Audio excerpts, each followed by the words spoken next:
Welcome to the deep dive. Today we're tackling something really critical, often misunderstood, and frankly, increasingly urgent. Heat stroke. Mm-hmm. It's life-threatening, yes, but here's the key thing. It's largely preventable. That's right.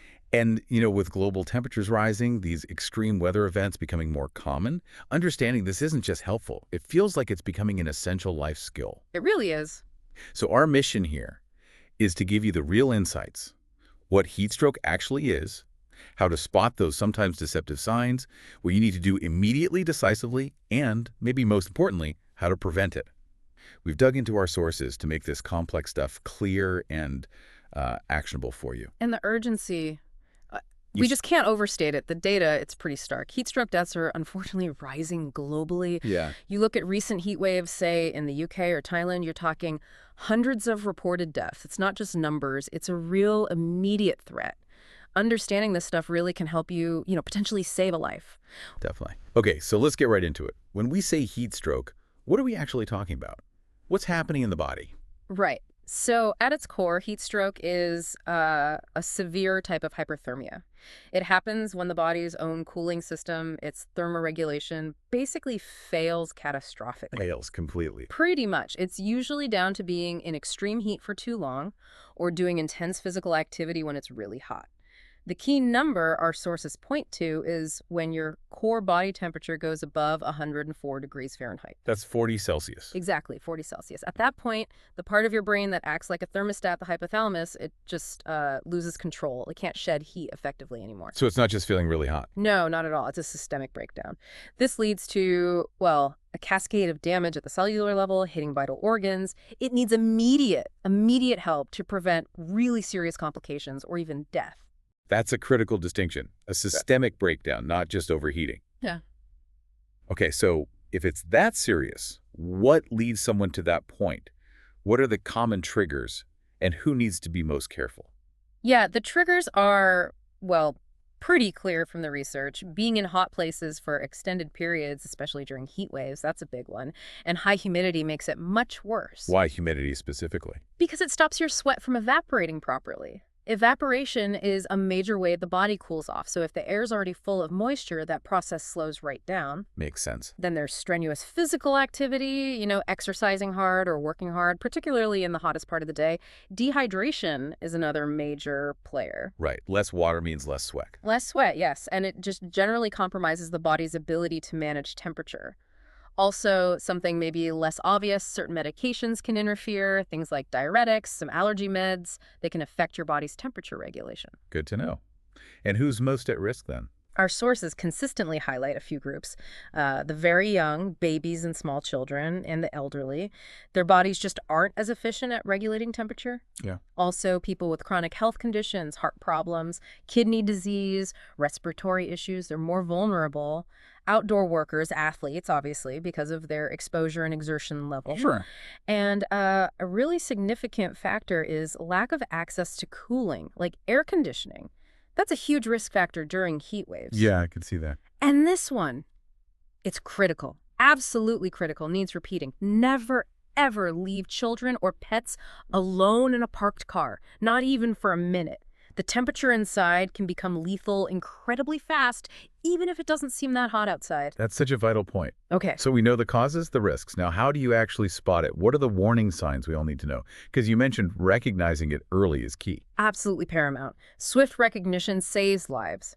So, as we said, the defining sign is that very high core body temperature over 104 Fahrenheit, 40 Celsius. Right. But here's something tricky, a really key point from the sources. The skin. You might expect hot, dry skin, and sometimes that's the case, classic heat stroke, but with exertional heat stroke, the kind athletes might get, they can actually be sweating heavily, profusely even. Really? So they can be sweating and have heat stroke? Yes. And that's delay getting help. It's a dangerous misconception. Wow. Okay. good to know. What else? Beyond temperature and skin, look for major neurological changes. Confusion is a big one. Agitation, slurred speech, maybe they seem delirious, disoriented. It can even progress to seizures or losing consciousness. That shows the heat is directly affecting the brain. Scary stuff. It is. You'll also often see a really rapid heartbeat and shallow, fast breathing. That's the cardiovascular system under stress. Nausea or vomiting are common too, and often headache and dizziness can be early warnings. That skin point is fascinating. Really highlights needing to look at the whole picture. Okay, so you suspect heat stroke. It's an emergency unfolding.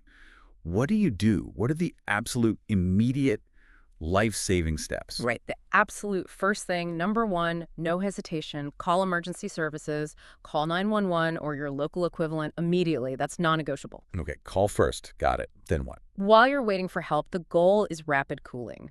Get the person somewhere cooler. Inside, if possible, or at least into deep shade. Take off any extra clothing, hats, excess layers to help heat escape. Makes sense. Then start cooling them actively. Use whatever you have. A cool bath or shower is great if possible. If not, wet towels or sheets applied to the skin. Ice packs are good too, especially on the neck, armpits, and groin areas with large blood vessels near the surface. Neck, armpits, groin. Okay. And fanning them vigorously while misting their skin with cool water can also be really effective. It mimics sweating and evaporation. Right. Anything you shouldn't do. Yes, very important safety point from the sources. Do not try to give fluids by mouth if the person is unconscious or seems confused or delirious. They could choke.